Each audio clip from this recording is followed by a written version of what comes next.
Assalamualaikum warahmatullahi wabarakatuh.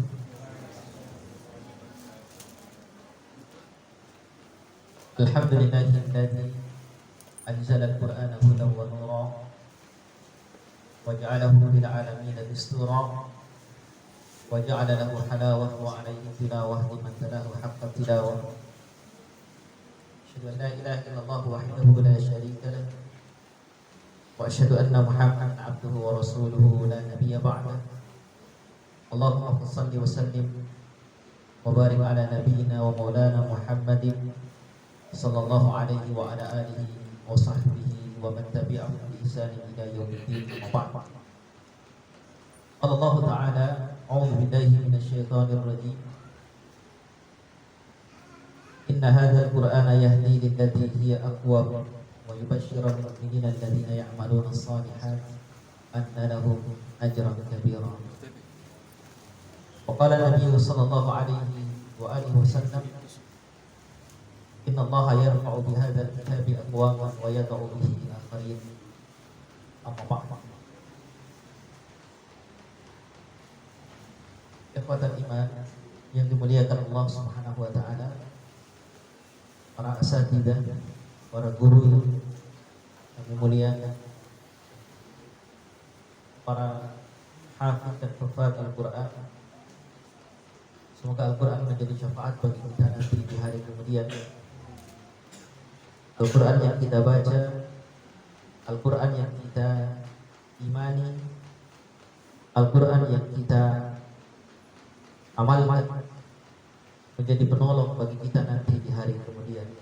Amin ya rabbal alamin. Segala puji bagi Allah Subhanahu wa taala atas seluruh anugerahnya dalam kehidupan kita.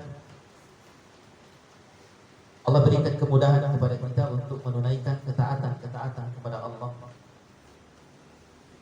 Allah panjangkan usia kita hingga bisa berada di dalam bulan yang mulia, Syahrul Quran, bulan diturunkannya Al-Quran oleh Allah Subhanahu wa taala.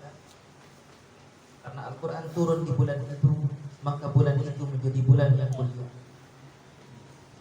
Karena apapun yang dikaitkan dengan Al-Quran, segala hal yang diasosiasikan dengan Al-Quran pasti dia menjadi sesuatu yang mulia. Karena Al-Quran sendiri adalah kitab yang paling mulia. Dan Al-Quran turun dari zat yang paling mulia, yaitu Allah Subhanahu wa ta'ala. Al-Quran turun kepada Nabi Muhammad SAW, maka Nabi Muhammad menjadi manusia paling mulia di antara seluruh manusia di atas muka bumi. Al-Quran dihantarkan oleh malaikat Jibril kepada Nabi SAW, maka Jibril menjadi malaikat paling mulia di antara seluruh malaikat Allah Subhanahu wa ta'ala. Al-Quran diturunkan oleh Allah Subhanahu wa ta'ala di bulan Ramadan, Syahrul Ramadan alladzi unzila fihi Al-Quran. Maka Ramadan menjadi bulan paling mulia. Dan Allah turunkan Al-Quran di Lailatul Qadar. Inna anzalnahu fi lailatul qadar. Kami turunkan Al-Quran itu di malam kemuliaan. Maka Lailatul Qadar menjadi malam paling mulia di antara seluruh malam dalam kehidupan manusia. Dan Al-Quran Allah turunkan di tempat yang terbaik. Allah turunkan Al-Quran di Mekah, maka Mekah menjadi tempat yang paling mulia. Maka apapun jika berkaitan dengan Al-Quran pasti menjadi sesuatu yang mulia. Maka kemuliaan bagi orang-orang yang di dalam dadanya terdapat Al-Quran. Kemuliaan bagi orang-orang yang selalu menaruh perhatian terhadap Al-Quran. Karena mereka adalah keluarga Allah, mereka adalah orang-orang yang spesial di mata Allah Subhanahu wa ta'ala. Bahkan namanya disebut-sebut oleh Allah Subhanahu wa ta'ala di hadapan para makhluknya yang mulia. Wa dzakarahumullahu fi man 'indah. Orang-orang yang berkumpul untuk membaca ayat-ayat Allah Subhanahu wa ta'ala, untuk mempelajari Al-Qur'anul Karim. Maka Allah Subhanahu wa ta'ala menjamin mereka sebagaimana yang disampaikan oleh Nabi sallallahu alaihi wasallam, nazalat alaihi wasallam. akan selalu terasa tenang hidup karena Al-Quran. Wa ghasyiyatuhum rahmah, hidupnya akan selalu diliputi oleh rahmat Allah Subhanahu wa taala. Wa hafathumul malaikah, akan selalu dijaga dan dinaungi oleh para malaikat. Wa dzakarahumullahu fi man indah, dan mereka itulah yang namanya disebut-sebut oleh Allah di hadapan para malaikat. Artinya apa? Orang-orang yang senantiasa berinteraksi dengan Al-Quran, maka mereka menjadi hamba-hamba kebanggaan Allah Subhanahu wa taala. Mereka dibanggakan oleh Allah Subhanahu wa taala di hadapan makhluk yang terbaik, yaitu para malaikat. Maka inilah kemuliaan Al-Quran. Maka Nabi sallallahu alaihi wasallam di dalam sebuah hadis riwayat Imam Muslim menyampaikan, "Innallaha yarfa'u bihadzal kitabi aqwaman wa yad'u bihi akharin." Sungguh Allah Subhanahu wa taala akan memuliakan manusia dengan Al-Quran. Karena dia imani Al-Quran, dia ikuti petunjuk Al-Quran, dia dakwahkan Al-Quran, dia jadikan Al-Quran sebagai pedoman hidupnya, dia berhukum dengan Al-Quran. Maka Allah muliakan dia. Wa yad'u bihi akharin, ada orang-orang yang dihinakan oleh Allah Subhanahu wa taala di dunia dan di akhirat karena mereka tidak beriman dengan Al-Quran. Mereka tidak berinteraksi dengan Al-Quran. Mereka tidak meyakini kebenaran Al-Quran. Mereka acuh terhadap Al-Quran. Wa qala Rasul, Nabi sallallahu alaihi wasallam mengadu kepada Allah Subhanahu wa taala bahwa ada manusia yang acuh terhadap Al-Quran. Ada manusia yang mahjur, tidak peduli terhadap Al-Quran.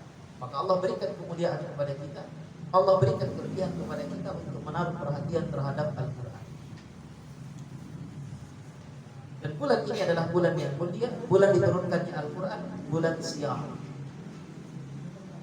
Hadis Nabi sallallahu alaihi wasallam dalam hadis dari Imam Ahmad, "As-Siyam wal Quran yashfa'ani bil 'abdi yaumil qiyamah." Puasa dan Al-Quran pada hari kiamat akan menjadi syafaat bagi hamba Allah Subhanahu wa taala. Kemudian puasa berkata kepada Allah Subhanahu wa taala, "Ay Rabb, ya Allah Subhanahu wa taala, mana'atu ta'am wa syahwat bin nahar, fasyaffi'ni fihi." Puasa berkata kepada Allah Subhanahu wa taala, "Ya Allah, aku telah menahan mereka dari makan dan syahwat di siang hari. Maka izinkan aku untuk memberikan syafaat kepada mereka." Kemudian Al-Quran berkata, "Mana'atuhu bin naum bin lail." Aku yang menahan mereka untuk tidur di malam hari. Di saat orang-orang sedang tertidur, mereka terbangun, mereka terbuka matanya karena membaca Al-Quran. Fasyafini fi, maka berikan izin kepadaku untuk memberikan syafaat kepada mereka. Fayusyafa'a.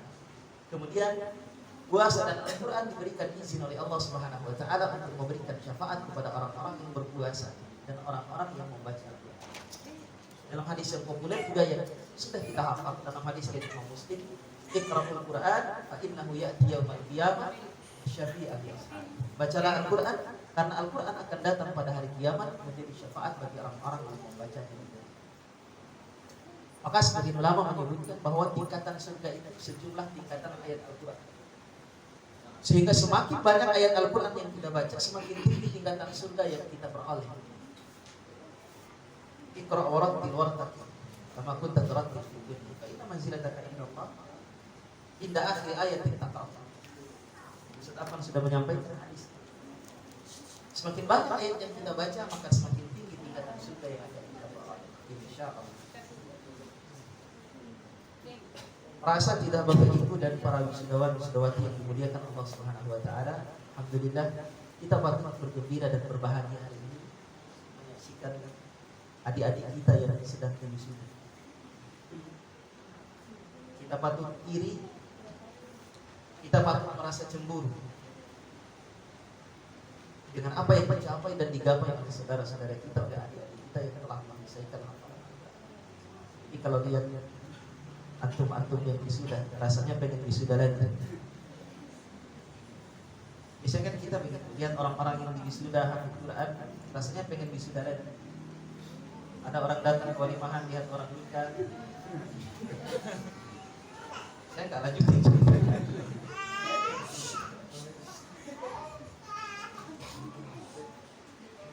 Kita pengen nikahan. Ini adalah karunia Allah Subhanahu wa taala yang Allah berikan kepada sebagian hamba-Nya. Dzalika fadlullah yu'tihi man yasha. Allah berikan karunia ini kepada sebagian hamba yang Allah pilih. Maka Allah Subhanahu wa taala berfirman, "Qul bi fadlillahi wa bi rahmatihi fabidzalika falyafrahu huwa khairum mimma yajma'un." Katakanlah bahwa dengan karunia dan rahmat Allah Subhanahu wa taala, dengan dua hal ini hendaklah kita berbahagia. Tidak perlu yang lain. Dengan karunia Allah dan dengan rahmat Allah Subhanahu wa taala falyafrahu, hendaklah kita berbahagia. Karena dua hal ini kata Allah Subhanahu wa taala khairum mimma yajma'un. Lebih baik daripada apa yang dikumpulkan oleh manusia di dalam kehidupannya. Apa yang manusia kumpulkan dalam kehidupannya? Harta dunia. Khairum min mata'i dunya wa ladzatiha, kata Ibnu Katsir. Lebih baik daripada kesenangan dunia. Karunia Allah yang Allah maksudkan di dalam ayat ini, yang dimaksud adalah Al-Quran, dan rahmat Allah adalah Islam. Siapa yang diberikan karunia berupa Islam, dia istiqomah di atas keislamannya, dia diberikan spirit untuk beramal di atas ajaran agamanya, lalu diberikan Al-Quran di dalam dadanya oleh Allah Subhanahu wa taala, maka itu lebih baik daripada dunia dan seisinya. Tidak ada yang lebih mulia daripada itu. Karena itulah kesuksesan yang abadi. Karena itulah keberhasilan yang sesungguhnya. Jadi sukses di dalam konsep Al-Quran itu bukan kita memperoleh materi yang banyak, bukan kita memperoleh gelar pendidikan yang tinggi, bukan kita memiliki anak-anak yang berprestasi secara duniawi. Bukan itu konsep sukses yang ditawarkan oleh Al-Quran. Tapi konsep sukses yang ditawarkan oleh Al-Quran, Allah Subhanahu wa taala sebutkan di dalam surah Ali Imran ayat 185. Kullu nafsin dha'iqatul maut. Setiap yang bernyawa pasti akan merasakan kematian. Berarti sukses mati dong. Wa innama tuwaffawna ujurakum yaumal qiyamah. Dan kita akan memperoleh pahala yang sempurna atas apa yang kita kerjakan nanti di hari kemudian. Allah sudah siapkan pahala bagi kita.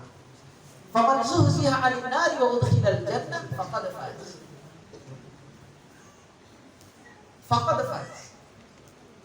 Siapa yang Allah selamatkan dia dari neraka lalu dimasukkan ke dalam surga, maka itulah kemenangan yang sesungguhnya. Itulah kesuksesan yang hakiki. Bahkan Allah Subhanahu wa taala menggunakan kalimat peruat.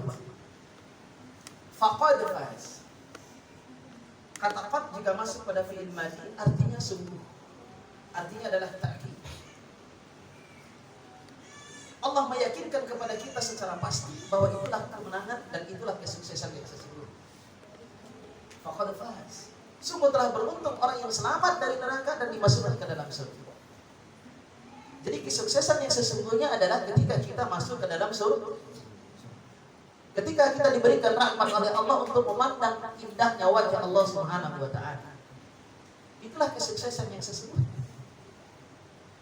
Maka sukses itu tidak diukur dengan capaian duniawi. Tidak diukur dengan capaian materi. Allah memuliakan manusia bukan dengan materi. Allah memuliakan manusia bukan dengan jabatan. Maka Allah Subhanahu wa taala membantah anggapan sebagian besar manusia yang keliru. Fa'amal insanu idza ma batalaqa rabbuh fa'akramahu wa na'amahu fayaqulu rabbi akram.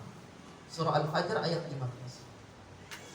Ada orang-orang yang menganggap ketika dia diberikan kenikmatan oleh Allah Subhanahu wa taala, ketika dia diberikan capaian duniawi yang dia inginkan oleh Allah Subhanahu wa taala, ketika Allah muliakan dia, maka dia mengatakan akram. Allah sungguh telah memuliakan. Allah sungguh telah mengagungkanku. Allah cinta kepada. Wa amma idza mabtalahu wa qadira alaihi rizquhu fayaqulu rabbi ahad. Adapun orang-orang yang diberi ujian oleh Allah Subhanahu wa taala, lalu Allah kurangi jatah rezekinya. Hartanya mungkin tidak melimpah. Hidupnya mungkin tidak selalu dalam keadaan yang baik. Silih berganti dia mendapat ujian dari Allah Subhanahu wa taala dalam kehidupannya. Lalu dia mengatakan, Rabbi ahad. Allah telah menghinakanku, Allah merendahkanku, Allah tidak sayang kepadaku. Maka Allah menjawab dengan satu kata yang tegas, kalla. Bukan itu yang menjadi parameter. Bukan itu yang menjadi ukuran. Bukan berarti orang yang diberikan kemuliaan oleh Allah, orang yang diberikan harta yang banyak oleh Allah, orang yang diberikan afiat oleh Allah, dia dimuliakan oleh Allah Subhanahu wa taala. Bukan berarti pula orang yang diberikan ujian oleh Allah Subhanahu wa taala, orang yang dikurangi jatah rezekinya oleh Allah Subhanahu wa taala, Allah tidak sayang kepadanya. Bukan itu yang menjadi ukuran. Bahkan kadang-kadang kalau Allah ingin menunjukkan sayangnya kepada hamba-Nya, bukan Allah kasih materi yang berlimpah. Bukan Allah kasih harta dunia. Bukan Allah kasih kesehatan. Tapi Allah kasih ujian. Wa inna Allah idza ahabba qauman ibtalah. Hadis dari Imam Turmudi. Inna 'idhamal jazaa' ma 'idhamil bala. Kata Nabi SAW, besarnya pahala yang akan kita peroleh di hadapan Allah sesuai dengan besarnya ujian. Wa inna Allah idza ahabba qauman ibtalahu, dan Allah itu kalau ingin menunjukkan kasih sayangnya kepada hamba-Nya, Allah beri dia ujian. Semakin tinggi imannya, maka semakin berat pula ujian. Karena ujian yang kita peroleh dalam kehidupan kita, Allah sesuaikan dengan tingkat keimanan kita. Maka yang paling besar ujiannya siapa? Para nabi, karena mereka lah orang-orang yang memiliki tingkat keimanan tertinggi di antara semua manusia. Fayubtala ar-rajulu ala hasbi dinihi. Seseorang akan diuji oleh Allah sesuai dengan tingkat iman. Fa in kana dinu sulba ishtadda bala.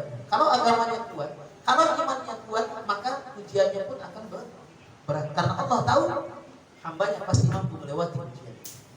Kalau imannya biasa-biasa saja, imannya standar-standar saja, maka ujiannya juga yang standar.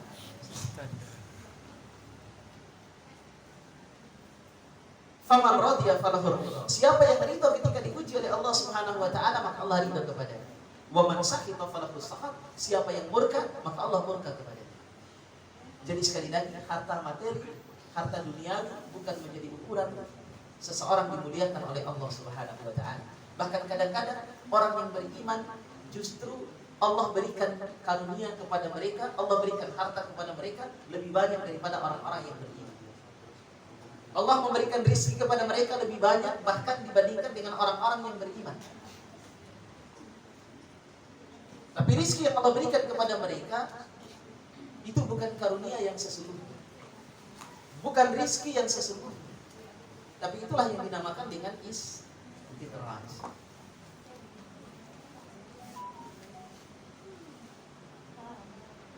Tapi orang-orang yang beriman dimuliakan oleh Allah Subhanahu wa taala dengan imannya.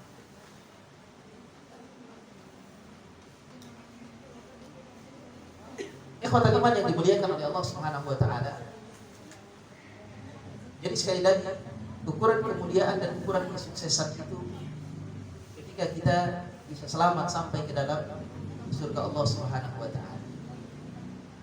Maka di penghujung ayat itu Allah Subhanahu wa taala mengatakan, apa bunyinya surat Al-Imran ayat 185?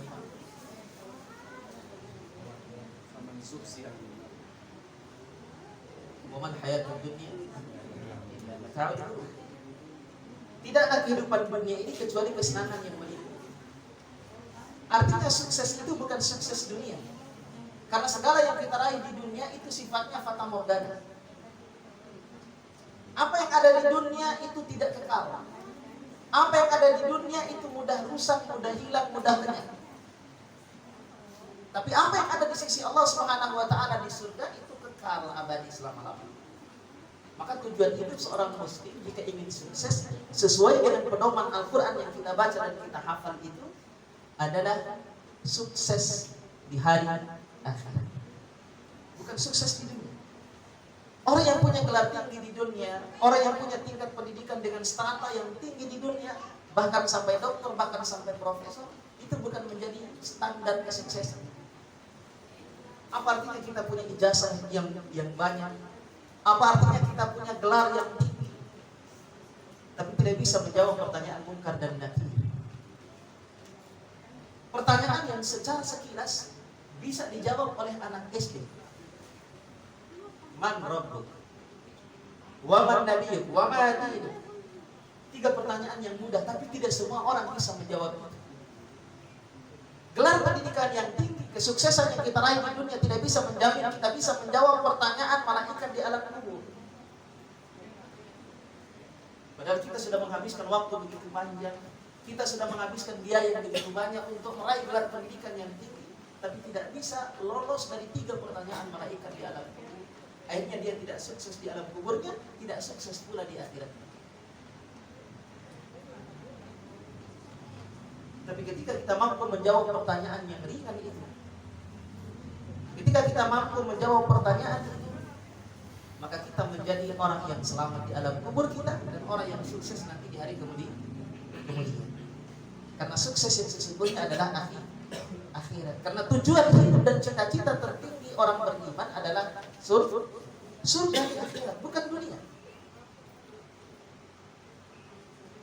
Dunia ini tidak ada nilainya di mata orang-orang yang beriman. Dunia ini tidak ada nilainya di mata Allah Subhanahu wa taala. Lau kanat dunya ta'dilu 'inda Allah janaha ba'udah ma saqa minha kafiran subbata ma. Kalau saja dunia ini bernilai di mata Allah Subhanahu wa taala senilai satu sayap seekor nyamuk, maka Allah tidak akan berikan minum kepada orang-orang kafir. Allah tidak akan berikan dunia kepada orang-orang kafir. Jika saja dunia ini bernilai di mata Allah. Bahkan Nabi menggambarkan dunia ini tidak lebih besar nilainya daripada sayap seekor nyamuk. Bukan 2 sayap, 1 sayap. Karena dunia ini hidup.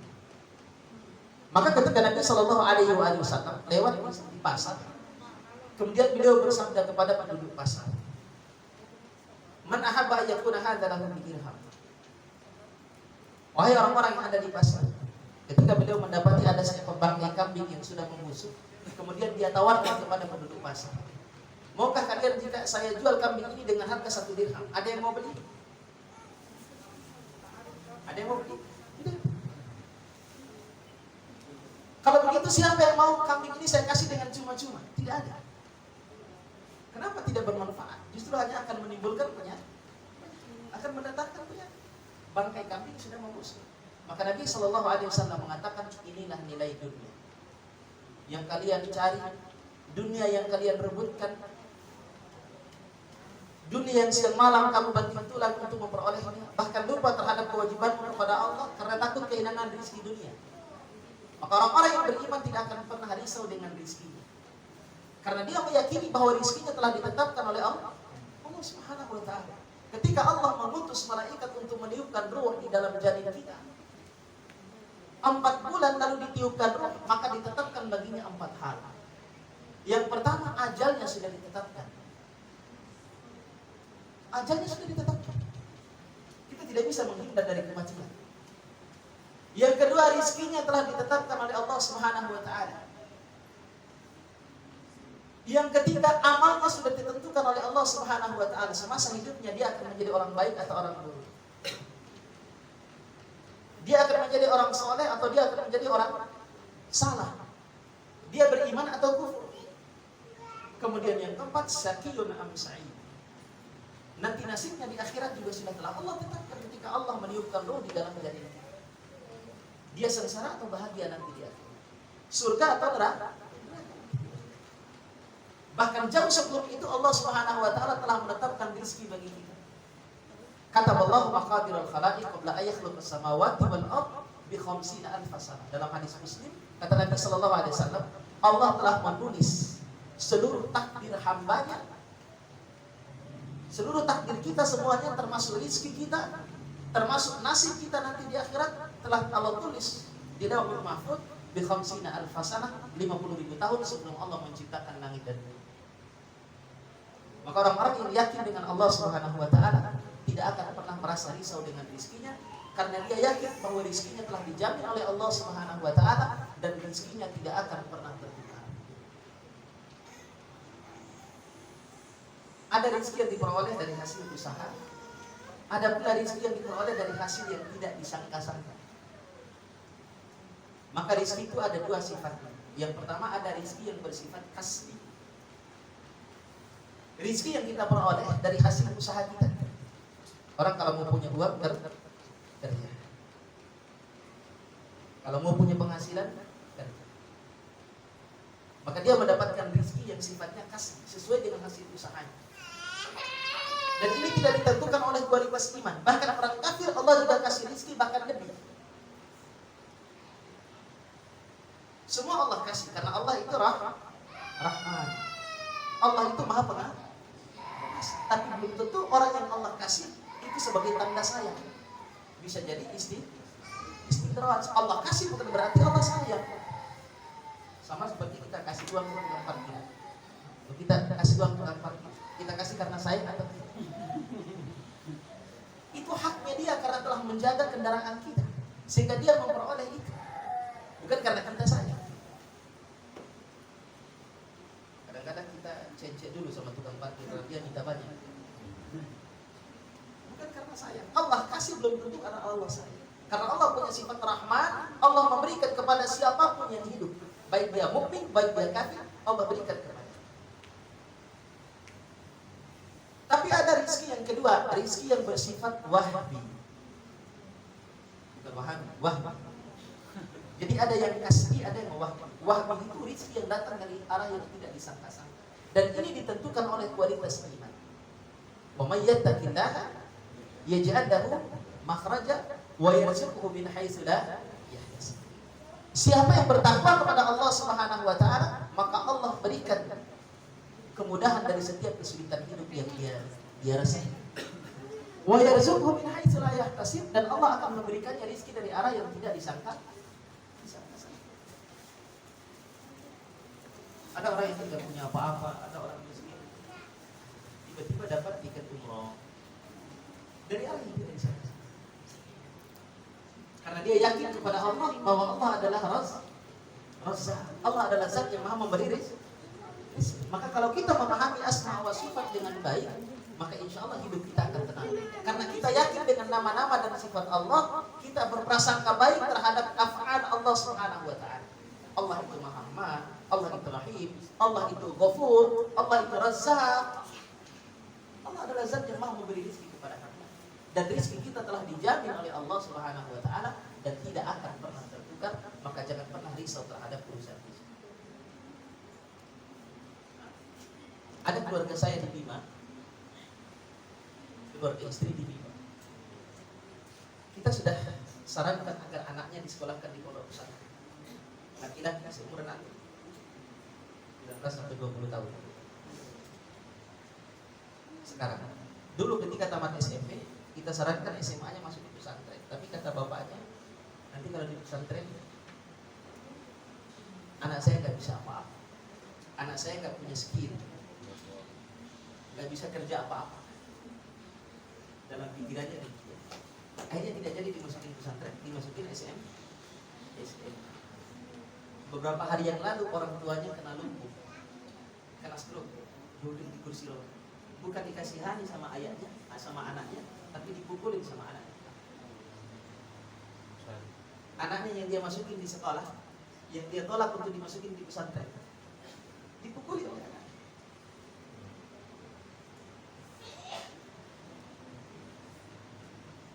Karena dia punya pikiran yang keliru, karena dia punya mindset yang salah, karena dia menganggap kalau sekolah pesantren nanti anak saya mau makan nasi kan. Tapi sekarang kita juga makan nasi. Kalau sekolah Al-Quran nanti anak saya bisa jadi apa? Al-Quran tidak bisa dinilai dengan apapun dari dunia. Terlalu rendah dunia ini untuk menilai kualitas Al-Quran. Tidak bisa dinilai dengan apapun. Antum jangan melihat guru ngaji, Masya Allah luar biasa, berangkat ngaji, pulang dari pagi sampai sore. Dia hanya mendapatkan bagian dunia yang sedikit. Tapi tidak, kemudian itu menjadikan dia futur, tidak menjadikan dia patah semangat, terus menyiarkan Al-Quran. Karena Al-Quran tidak bisa dinilai dengan apapun, tidak sebanding dengan harta duniawi apapun Al-Quran. Karena Allah mengatakan lebih baik daripada seluruh perbendaharaan dunia dan seisinya. Dulu Abu Hanifah itu manggil guru ngaji untuk ngajarin ngaji anaknya di rumah. Begitu anaknya bisa baca Al-Fatihah dan hafal surat Al-Fatihah, itu guru ngajinya dikasih uang 1.000 dirham. 1.000 dirham itu kalau 1 dirham 80 ribu. 1.000 dirham itu 80 juta. Kemudian kata Abu Hanifah, kalau saya punya harta yang lebih dari ini, saya akan kasih lebih. Tapi karena Abu Hanifah hanya punya segitu, guru ngaji anaknya yang mengajarkan bacaan Al-Fatihah kepada anaknya, dia kasih 1.000 dirham.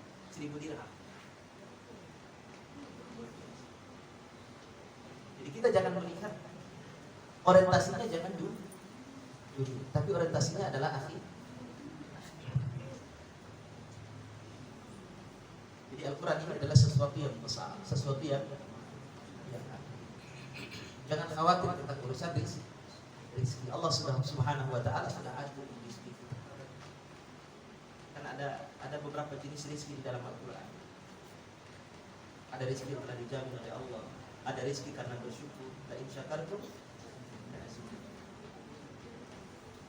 Saya sering bilang pada teman-teman, bapak satu saja nggak ada yang lain tema pembicaraan. Bocoran juga ini tuh yang di belakang. Temanya nggak ada yang lain. Doyan banget surat An-Nisa. Masna. Saya bilang udah satu saja. Syukuri saja yang ada.